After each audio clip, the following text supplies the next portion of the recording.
Hoy comenzamos nuestro estudio del libro de Colosenses, el capítulo 1, y vamos a analizar hoy dos cosas importantes en esta primera parte. Uno, cómo el amor de Dios reflejado en la iglesia repercute en todo el mundo.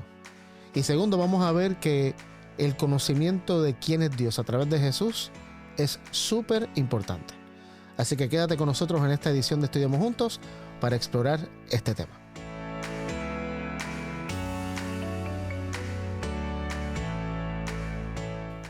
Bienvenidos a otra edición de Estudiamos Juntos. Gracias por estar con nosotros fielmente todas las semanas. Te pedimos que te suscribas a nuestro canal de YouTube si no lo has hecho y que le des like a este programa y lo compartas con tus contactos para seguir juntos en la misión. Hoy comenzamos, como ya mencionamos, el estudio del libro de Colosenses en esta lección número 8, la preeminencia de Cristo. Y estoy aquí con Sammy y con Joel, que normalmente me acompañan todas las semanas. ¿Cómo estamos? ¿También? Estamos bien. ¿Sí? Muy bien. Muy bien. Estamos Chile. ya cuando salga esta edición, estaremos Joel y yo ya en Argentina para la Escuela de Discipulado Orgánico. Si Dios quiere. Así que le pedimos que oren porque justamente comienza el día que salga esta lección. Así que le pedimos que oren por eso. Y también queremos recordarle que viene un EDO en México, que ahora mismo no recuerdo la fecha, tal vez la pongamos en mayo. Así que vamos a tratar de poner el número de teléfono en la pantalla. 15 de mayo, creo. 15 de mayo. Creo, estoy seguro. Es en mayo y vamos a poner el número en pantalla para que usted, si está interesado en este EDO en México, usted pueda llamar a este número y allí le podrán dar toda la información. 13 al 17 de mayo. Gracias, 13 al 17 de mayo. Ahí tiene el número en pantalla para que puedan comunicarse.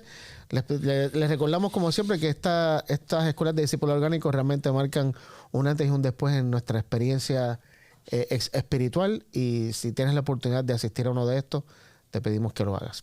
Bueno, vamos a comenzar entonces con una oración. Joel, ¿tú pudieras comenzar orando? Sí. Querido Señor, te pedimos que nos ayudes a estudiar tu palabra, que la podamos discernir por medio de tu Santo Espíritu y que el diálogo que se genere pueda llevarnos a conocerte mejor. En el nombre de Jesús. Amén. Amén. Muy bien, entonces vamos a entrar rápidamente a Colosenses y vamos a leer los versículos 4 al 6 del capítulo 1. Bueno, del 3, vamos a comenzar del 3 al 6. Siempre que oramos por ustedes, damos gracias a Dios, el Padre de nuestro Señor Jesucristo, pues hemos recibido noticias de la fe de ustedes en Cristo Jesús y del amor que tienen por todos los santos, a causa de la esperanza que en los cielos les está reservada. Ustedes ya han sabido de esto por el Evangelio, que es la palabra de verdad, y que han llegado hasta ustedes, así como a todo el mundo, y que desde el día que ustedes la escucharon y la comprendieron claramente y conocieron la gracia de Dios, crece en ustedes y produce fruto. Hasta el 6, ¿verdad? Hasta el 6, sí. Ya. El versículo 6 para mí, en la versión mía añade un poquito más. Pero solamente esta es una introducción, no vamos a abundar tanto en este tema, pero sí me llama la atención varias cosas. Número 1, Pablo le agradece a Dios porque ha escuchado que la fe y el amor de la iglesia de Colosas se ha regado por todo el mundo, dice él. O sea, en todas partes que voy, escucho del amor y la fe que ustedes tienen.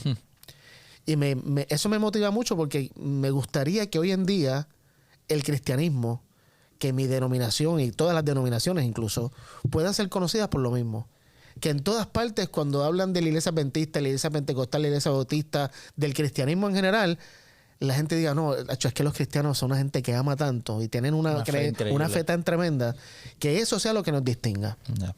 Y no realmente que lo que nos identifique sean cosas negativas o sean unas creencias que se pueden O guardar conductual, todo lo conductual. Correcto, algo superficial y no algo interno. Esto es un estilo de vida, no es algo teórico.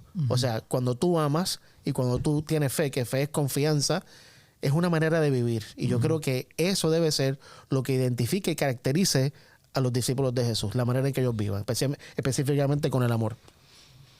Y entonces también dice, en el versículo 6 dice que se corrió por todo el mundo. Y entonces la versión mía dice que lo que ellos han hecho, dice, da fruto en todas partes mediante el cambio de vida Ahí está lo que, por lo menos mi versión dice, mediante el cambio de vida que produce, así como les cambió la vida a ustedes desde el día que oyeron y entendieron por primera vez la verdad de la maravillosa gracia de Dios. Fíjate que ¿qué hizo el cambio? Le agregaron un montón en esta versión. ¿Qué hizo el cambio? Eso fue un comentario. Esto fue un comentario. Pero según esta versión, no sé, ¿usted dice algo de la gracia de Dios? Sí, conocieron la gracia de Dios. ¿Qué hizo el cambio? Es conocer la gracia de Dios. Nosotros nacemos todos en un mundo que está, o sea, nacemos cegados en cuanto a la realidad de quién es Dios. Desconocemos lo que realmente es la gracia. Lo que nos enseñan de la gracia no es lo que Jesús enseñó. Y cuando descubrimos la gracia de Dios, que la iglesia de Colosas lo descubre, cuando se le presenta el Evangelio, porque el Evangelio de Dios justamente de lo que habla es de la gracia de Dios, de que tenemos algo que no merecemos, ya se nos fue dado. Y que no fue dado, exacto, y eso que no fue dado, o sea, no que lo tenemos que ganar. Correcto. Que eso, todas las religiones naturales hablan de la aceptación, algo tengo que hacer para ser aceptado. La religión de Jesús, no el cristianismo, porque el cristianismo lastimosamente se ha corrompido, pero la religión de Jesús es la única religión en el mundo que habla de gracia. No hay otra. Literalmente. No hay otra.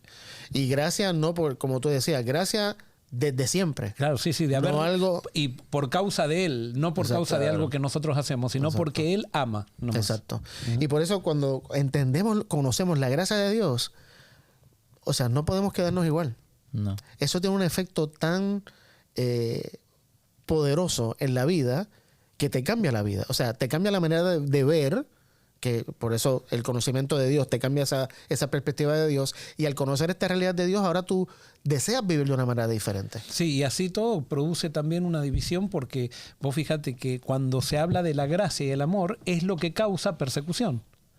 Vos podés ser legalista, podés hacer todo lo que quieras y nadie te persigue. Pero empezás a hablar del amor y de la gracia y tanto paganos como cristianos te persiguen por eso. ¿Tú Sí, algo, ¿verdad? Samuel? No, sí, lo que voy a decir es precisamente eso, que esa gracia dice que crece, que no solamente es algo que lo entendemos teológicamente, porque ese es el problema. Yo creo que la gente puede escuchar lo que tú dices y dice, no, pero es que el cristianismo creemos en la gracia. Pero entonces creen teológicamente, pero no hay un crecimiento de ella, porque si realmente entendemos lo que es la gracia, eso va a crecer en nosotros. Y vivimos de esa misma manera, O sea, damos mostrando gracia Exacto. de esa misma forma. Entonces, cuando tú ves que una iglesia, alguna persona no muestra gracia, significa que no está creciendo o no la ha entendido realmente y no está creciendo en esa gracia. Que para mí eso es el fruto Sí, que ahora produce. ningún cristiano te va a decir soy salvo por obras. Claro. Todos te van a decir soy salvo por gracia. Pero cuando analizás los discursos, cuando analizás lo que se hace, cuando analizás cómo la gente trata al que se equivoca, ves que no hay gracia. Y no solamente eso, para mí es limitada. O sea, no es condicional. Sí, es le una damos gracia al que nos cae bien, al panita, al amigo. Tiene un límite, tiene un Al límite. que viene con Al nosotros, jefe. al que acepta lo que le decimos, pero no al que rechaza. Entonces la evidencia entonces tal vez de saber si entiendo la gracia de Dios es en cuánta gracia yo le doy a otras personas. Totalmente. Especialmente Y a los entre que me más ofenden. gracia, más entendido. Especialmente a los que me ofenden, a los enemigos, a los Sí, que me odian. ahí es que se muestra realmente si Y entendemos. eso lo ves también específicamente en el seno del hogar. Ajá. El que cree en la gracia da gracia a su esposa, da gracia a sus hijos. El que no cree en la gracia continuamente está exigiendo y está pidiendo que le demuestren algo para que se merezcan el amor que uno da. Por ejemplo, cuando uno no cree en la gracia, si te hacen algo más daño, por ejemplo, tus hijos hacen lo que vos no querés, vos retirás tu gracia. La retirás hasta que ellos hacen lo que vos querés. Wow. Y eso no quiere decir que entonces vamos a apañar y dejarlos que hagan lo que quieran y eso. Pero yo puedo poner límites siempre dando gracia incluso. Que eso es lo... Yo creo que hay una definición de lo que es gracia. Vamos a Efesios capítulo 2, que me fascina mucho. Porque yo puse aquí en mis notas, viste, que cuando ellos descubren la gracia de Dios es lo que les cambió la vida. Pero ¿qué es la gracia de Dios? Porque ¿se acuerdan de aquel programa que hicimos de qué es la salvación? Y muchas personas escribieron, o sea, hay mucha confusión dentro del cristianismo de qué es la salvación y cómo se obtiene la salvación. Y yo creo que la gracia es otra palabra que, como tú decías, Joel, la usamos y decimos así, somos usados por gracia, pero realmente entendemos lo que es la gracia de Dios. Y Pablo en Efesios capítulo 2, los versículos del 1 al 5. Vosotros estabais muertos en vuestros delitos y pecados. En ellos anduvisteis en otro tiempo, siguiendo la corriente de este mundo, conforme al príncipe de la potestad del aire, el espíritu que ahora opera en los hijos de desobediencia. Entre ellos, todos nosotros también vivíamos en otro tiempo, al impulso de los deseos de nuestra carne, haciendo la voluntad de la carne y de los pensamientos, y éramos por naturaleza hijos de ira, igual que los demás. Pero Dios, que es rico en misericordia, por su gran amor con que nos amó, aun cuando estábamos muertos en pecados, nos dio vida juntamente con Cristo. Por gracia habéis sido salvos. Ahí está. Para mí eso lo resume. Cuando nosotros éramos enemigos, no habíamos aceptado a Dios, no queríamos saber nada de Dios, estábamos muertos en nuestros delitos y pecados, en esa condición Dios nos da salvación. Y eso es gracia, dice él. Ustedes son salvos por gracia. Sí, ahora nos da vida junto con Cristo, que eso, porque a veces también que se entiende, Dios me perdona y lo tomamos como una cuestión legal. Y cuando Dios me da vida, me da Jesús. Correcto. Sí. O sea, aceptar la salvación implica aceptar a Jesús en mi vida, que Él sea el que llene mi vida. Es aceptar Sí, la vida. él es la vida. Por eso, es la vida de Jesús, es la vida Claro. que Él entregó al Correcto. Padre en la cruz, es aceptarla para que sea mi vida. Sí, la salvación no es la vida eterna, no es vivir para siempre. Claro, correcto. La salvación es Jesús. Es la vida de Cristo. Y por eso produce un cambio en el presente, en nuestra Que hay forma de vivir. un cambio en conducta, en Con actitud, todo, sí. en todo, en todo. Sí, sí. Y por eso la salvación es algo relacional también. Claro. Muy bien. Vamos de nuevo a Colosenses entonces. Y vamos ahora a leer los versículos 15 al 17. Él es la imagen del Dios invisible, el primogénito de toda la creación. En Él fue creado todo lo que hay en los cielos y en la tierra, todo lo visible y lo invisible, tronos, poderes, principados, autoridades, todo fue creado por Él, por medio de Él y para Él. Él existía antes de todas las cosas y por Él se mantiene todo en orden. Hasta el 17. Muy bien, estas dos frases son muy, muy, muy significativas. Primero, Cristo, la imagen del Dios invisible, ¿no? Dice en el versículo 15, Cristo es la imagen visible del Dios invisible. Y la segunda, el primogénito de toda la creación. Vamos a analizar estas dos frases. La primera, la palabra imagen en el griego es la palabra icon o icon. Y esta palabra describe dos elementos. Describe una representación y describe una manifestación. Y eso es muy importante. En la parte, en el griego de representación, es como el ejemplo que encontré, es como el de una moneda que tiene la imagen de... En la época de Jesús de un emperador. César. Hoy en día tiene imágenes de los gobernantes o de próceres de nuestro país. Y está la imagen representa a esa persona. ¿Ok? So, la representa y simboliza lo que el objeto muestra. Como en una moneda. Jesús, lo que está queriendo decir Pablo aquí, que yo entiendo, es cuando dice que es la imagen del Dios invisible, es que Jesús representa a Dios. Y es lo que nosotros hemos dicho aquí muchas veces. ¿Cuál fue el propósito de la misión de Jesús? Revelar quién era el Padre, mostrarnos quién era el Padre. Y cuando Pablo dice que Jesús es la imagen del Dios invisible, justamente lo que nos está confirmando es eso mismo. Es que Jesús vino a representar Así es Dios. a Dios. Así es Sí, Dios. es Dios. Así es Dios. Entonces, la otra parte no solo es la representación, la otra es la manifestación. ¿Qué es la manifestación? Es más que un simple símbolo, porque el símbolo conlleva la presencia real del objeto. Pero Pablo aquí lo que está diciendo es que Jesús introdujo a Dios en la esfera de la comprensión humana. En otras palabras, el Dios invisible, Jesús ahora lo hace visible. O sea, a ese Dios que nadie conocía, ahora en Jesús es conocible. ¿Conocible? ¿Conocido? Conocido, no sé. Conocible. Conocible, es conocible. Y a mí me encantó eso porque, como dijimos, confirma, y nunca había usado Colosenses 1:15 como una evidencia de lo que decimos, de que hemos enseñado acá, de que Jesús revela al Padre. Joel, búscate Hebreos 1:3 y Sammy, búscate Juan 1:18, que son versículos que usamos constantemente cuando mencionamos que Jesús vino para revelarnos quién era el Padre, para mostrarnos quién realmente es Dios. El Hijo es el resplandor de su gloria, la misma imagen de su ser real, el que sostiene todas las cosas con su poderosa palabra. Interesante. Justamente dice que es la imagen. Justamente aquí Pablo dice que Cristo es la imagen del Dios invisible. Y ahí también dice que Jesús es la imagen de... ¿Cómo era que terminaba? ¿La imagen de qué? Del ser real. Del ser real. La imagen de su Interesante. ser real. Interesante. La imagen de su ser real. O sea, la realidad de Dios Está en está Jesús, manifestada en está en Jesús. Claro, no es ni una disminución, ni Correcto. una copia Ni un- desgastada, correcto. sino que es real. Es lo que es. Ajá. Y Juan 1:18. A Dios nadie lo vio jamás. Quien lo ha dado a conocer es el Hijo unigénito que está en el seno del Padre. 1:18, Sí. ¿verdad? O es que otras versiones terminan al revés. Termina diciendo que ¿cómo comienza la tuya? Que Jesús. A Dios nadie lo vio jamás. Ajá. Quien lo ha dado a conocer es Ay, el que Hijo lo da a conocer. unigénito. Es que hay otras versiones que terminan con esa parte. ok, Jesús sí, lo ha sí, dado a ok. conocer. Me confundí. No. Es la versión. Ok. Pero justamente, ¿qué quiere en el griego? Cuando dice que lo ha dado a conocer, ¿qué quiere decir realmente en el griego? Que lo reveló.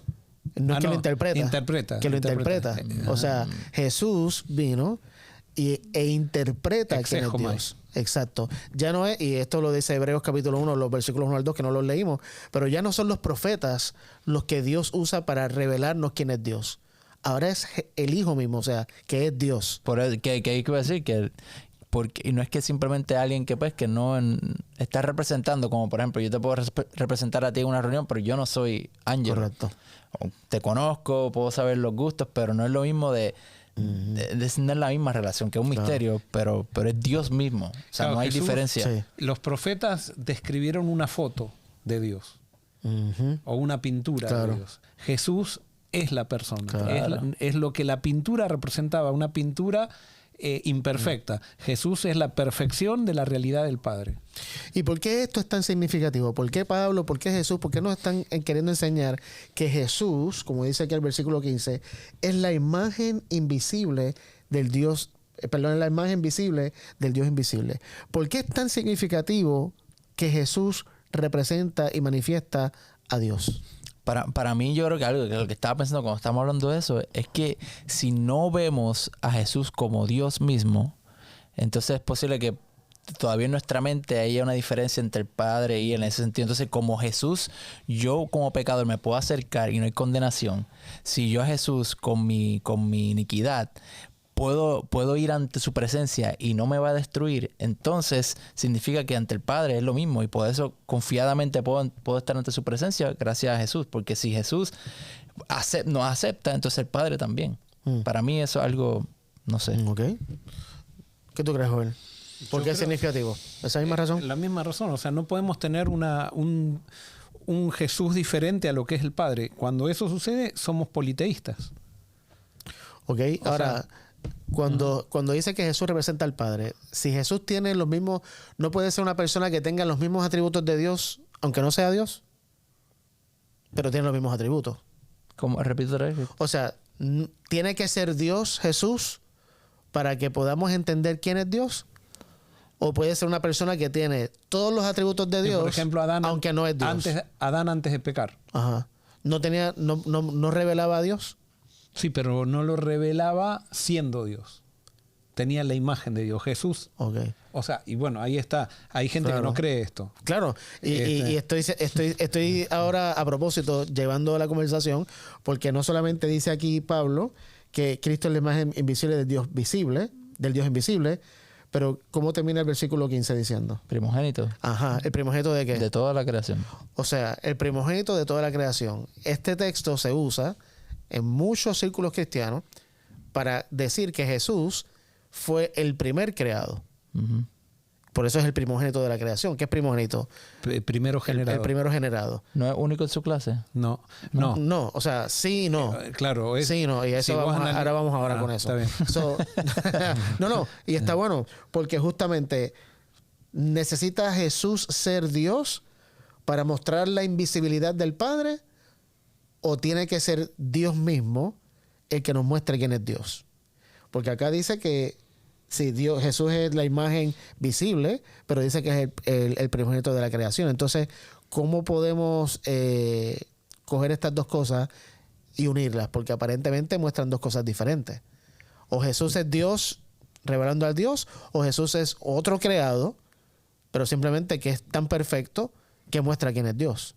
No sé si hago sentido con lo que estoy preguntando. Nada más que una cosa, por ejemplo, es como Adán, que fue creado por la imagen de Dios, y ojo, estoy haciendo ahora porque acá tenemos que estudiar todos los puntos de vista. Uh-huh. Y entonces las personas que dicen que Jesús no es creado por Dios, pero es generado por Dios. ¿Y cuál es la diferencia? La diferencia que ser creado es una criatura, ser generado es hijo. Y entonces cuando un Dios tiene un hijo, ese hijo es Dios. Porque ese es el argumento de...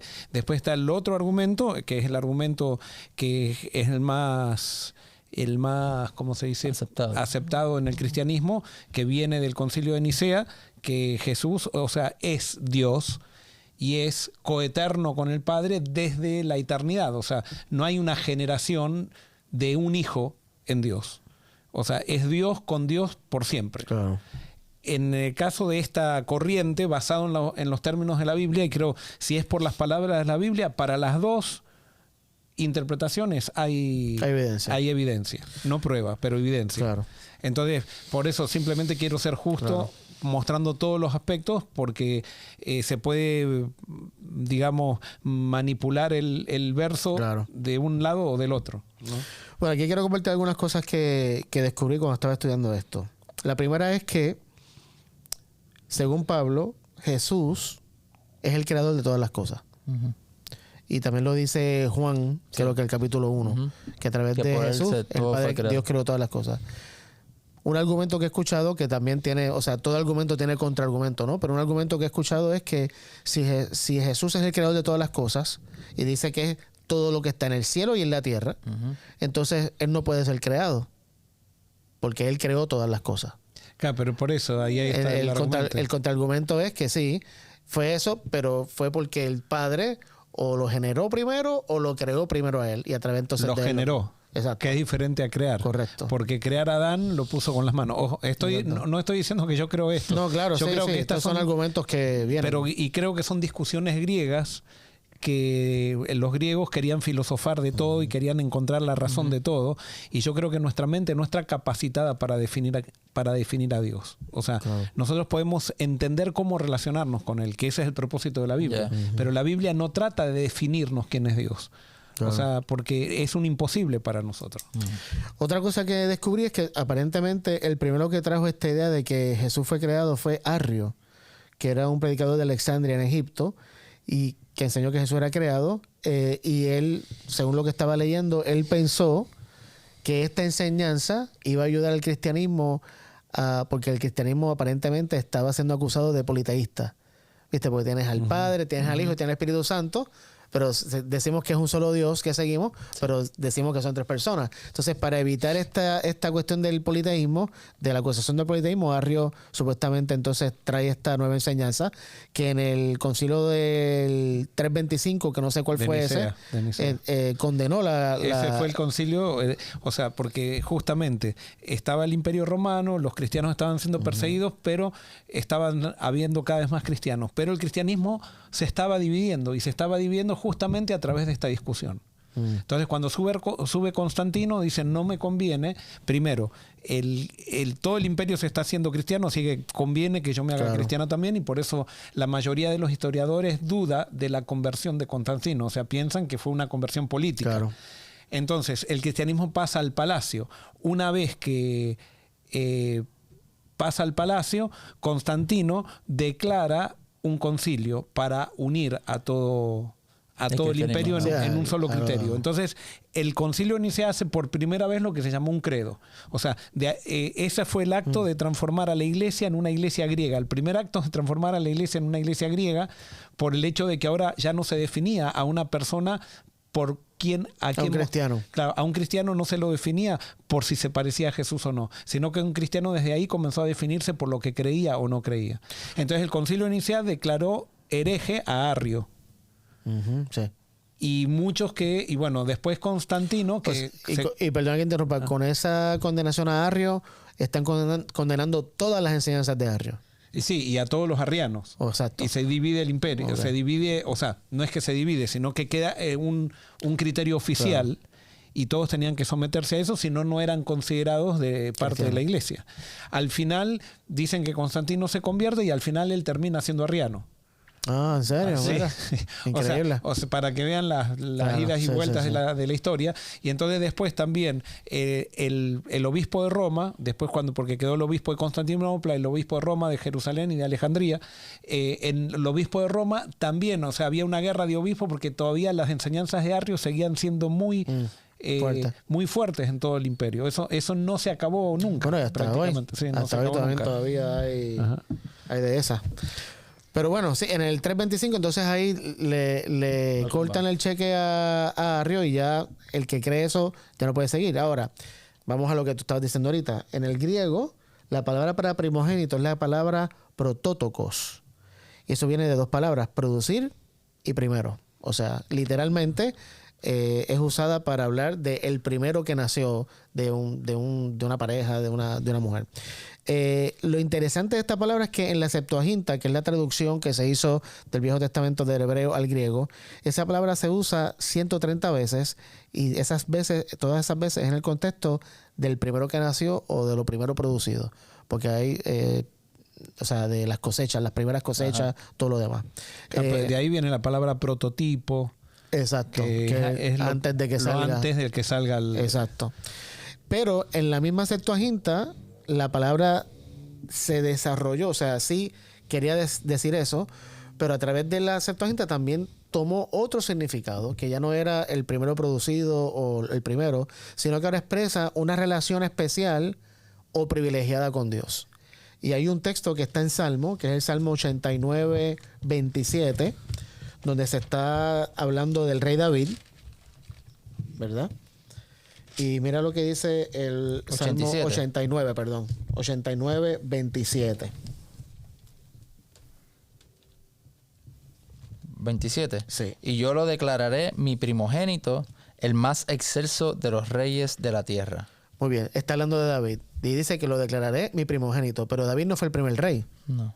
No, Israel. no fue tampoco el primogénito de su familia. Y tampoco era el primogénito de su familia. Sin embargo, fíjate cómo dice, pero lo haré el rey que Más excelso. el más excelso. En otras palabras, a este primogénito va a ser primogénito porque yo le voy a dar un privilegio, le voy a dar una... Propósito. exacto, o por usar una palabra... relevancia. Una relevancia que nadie tiene. Y justamente el rey David es el rey por excelencia, ni Salomón. O sea, sí, Salomón fue grande, pero cuando tú hablas de David, o sea, David fue el más privilegiado de todos.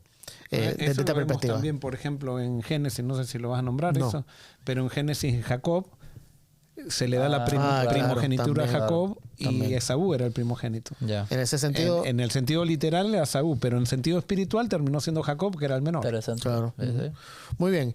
Y entonces, cuando vamos al Nuevo Testamento, esta palabra que usa Pablo aquí, protótocos, se usa 8 veces. Vamos y solo una sola vez de esas 8 en el Nuevo Testamento se usa para hablar del primer nacido. Todas las demás se usan como para mencionar una posición privilegiada. Eso, como decía, único en su especie. Exacto. O sea, una clase única. Entonces, ¿qué hace que Jesús sea único en su especie? De paso, en Colosenses 1:18 nos da otro detalle interesante. ¿Cómo termina diciendo Colosenses 1:18? Él es la cabeza del cuerpo, que es la iglesia. Él es el principio, el primogénito de entre los muertos, Ajá. para tener la preeminencia en todo. Ok, entonces- el primogénito de los muertos. Entonces Pablo no es vuelve- gente que haya- Correcto. Entonces Pablo vuelve a usar protótocos Ya. para referirse. Él es el protótocos de los muertos. Pero Jesús no fue el primero en resucitar en la historia. No fue O el primer morir. muerto. Y tampoco, Sí, exacto. no. Exacto, perdón, el primer muerto. Sí, tienes razón. Entonces, el punto que voy ahora es, Jesús, ¿por qué yo tengo aquí resucitar? ¿No habla de resucitar ahí? No, Sí, el pero- primogénito de entre los muertos. Sí, pero ahí Sí, es entra que, en Claro. que murió. Se Pero está lo que hablando se de puede, resurrección. pero también puede ser de... El primogénito de entre los muertos. No es que el primero murió, sino el de resucitar. O sea, ahí está, claro, de acuerdo a esta interpretación, está hablando que de todos los muertos hay uno que es exclusivamente diferente. De los que han muerto. Y puede ser por causa de Pero la resurrección. para mí tiene que ver por la resurrección, porque por la muerte Jesús murió igual que todos nosotros. O sea, Pero no fue el primero, como quiera. la muerte de Jesús en sí misma Y es verdad, no hay diferencia entre la muerte de Jesús y Lo la poderoso de esto es la resurrección. Entonces, con el protótipo de entre los muertos, ¿por qué la resurrección de Jesús lo pone en una categoría especial y privilegiada? Vamos a leer 3 textos. Hebreos 2, 14 y 15. ¿Quién lo busca? Joel. Hebreos 2, 14 y 15. Sammy, Apocalipsis 1, 18. Y yo voy a leer 2 de Timoteo. Hebreos 2, 14 y 15. Ajá, dice así. Así por cuanto los hijos participan de carne y sangre, él también participó de lo mismo, para destruir por su muerte al que tenía el dominio de la muerte, a saber, al diablo, y librar a los que por temor a la muerte vivían como esclavos toda su vida. Qué bárbaro. Así que, ¿qué es lo que logró la muerte de Jesús de nuevo? No la muerte, porque lo que dio la victoria fue la resurrección. ¿Qué logró la resurrección de Jesús? ¿Vencer qué cosa, según ese texto? Al diablo y a la muerte. Venció a la muerte, a la misma muerte y al diablo. Eso ningún ser humano antes de Jesús lo logró hacer. Ni incluso si resucitó, como por ejemplo exacto. con Moisés. Incluso los que hayan resucitaron, pero no vencieron la muerte. Ya. Por sí mismos. Jesús la venció por sí mismo. Claro, porque él resucitó por él mismo. Exacto. No resucitó porque otro lo resucitó. Por el poder de nadie. Y bueno, y eso vamos a analizarlo Aunque ahora. la Biblia habla que Dios lo resucitó, el Espíritu Claro, Santo también. exacto. Entonces, Apocalipsis 1:18. Y el que vive, bueno, estuve muerto, pero ahora vivo para siempre. Amén. Yo tengo las llaves de la muerte y del infierno. Ahí está. O sea, en la resurrección de Jesús, él logró obtener, según este texto, las llaves del infierno y la muerte. ¿Qué quiere decir las llaves del infierno y la muerte? Es para liberar. Claro, o sea, hay algo... una puerta cerrada. Exacto. Él tiene la capacidad de abrir y rescatar a todos los que Sí, están ahí. Ya no tiene poderes. Y yo me atrevería a decir que antes de la resurrección de Jesús, la puerta siempre estaba cerrada. Pero ahora con Jesús la puerta se mantiene abierta. Bueno. O sea, Jesús la abrió y está abierta. Pero sí, no. Sí. O sea, porque la puerta estuvo abierta siempre. Desde el momento que Adán y Eva pecaron, justamente porque Jesús murió desde antes de la fundación del mundo. Y por eso fue resucitado, pudo ser resucitado Moisés y pudo ser resucitado... ¿qué más resucitó en el Antiguo Testamento? Nada, ninguno más. Bueno, sí, el de la viuda de Elías. Sí, pero no fueron al cielo. Esos no fueron al cielo. No fueron al Moisés cielo, es el sí. único que fue al Sí, cielo. y Elías. Pero no murió. Sin No morir. resucitó, sí. Entonces, el hecho de que haya resucitado Moisés te habla de que eso se llama certeza profética, que lo que Dios promete se tiene que dar por cumplido en el presente, por más que todavía no ocurrió, porque lo que Dios promete siempre se va a cumplir. Muy bien, está bien. Entonces ahora termino con segunda de Timoteo 1:10, donde dice: y ahora todo esto Él nos lo ha hecho evidente mediante la venida de Cristo Jesús, nuestro Salvador. Destruyó el poder de la muerte e iluminó el camino a la vida y la inmortalidad por medio del Evangelio. Fíjate que Él destruyó el poder de la muerte. O sea, ¿el poder de la muerte está sobre los que están muertos o sobre los que están vivos? Yo creo que eso es una buena pregunta. Sí, está como que... Bueno, Sobre los será... que están muertos, acá evidentemente dice- sobre los muertos, porque se están muertos todavía. Claro, pero acá dice, por ejemplo, que los que vivían una vez que Cristo, no me acuerdo en qué pasaje lo leímos, que una vez que Cristo vino, liberó a todos los que vivíamos esclavos por temor a la muerte. O sea, la muerte te hace vivir esclavo. Claro, sí, la muerte te esclaviza, Sí, porque te tiene ahí para morir. Bueno, anyway, el punto es que nos fuimos ahí por un rabbit hole, como decimos. Sí. Pero ¿por qué Jesús es el protótocos de la creación? Y después Pablo dice el protótocos de los muertos. Es que Jesús es único en su especie. No hay nadie como Jesús. Él tiene el privilegio que nadie ha tenido. En el sentido no humano, sino en el sentido misional, ¿no? Y por eso Jesús no es que fue creado, no es que, de ahí comienza todo, es que Él es Dios. Para mí, Él es Dios. Y por eso Pablo hace esta distinción cuando usa la palabra protótocos, no para decir que Jesús fue el primero en nacer, sino para decir que Jesús fue el primero en muchas cosas. Fue el primero en resucitar como resucitó, fue el primero en conquistar la muerte, que de paso yo pienso que al Jesús conquistar la muerte y destruir la muerte, ahora nosotros también podemos conquistar la muerte por Jesús, no por nosotros mismos. Y yo creo que eso también nos hace especiales.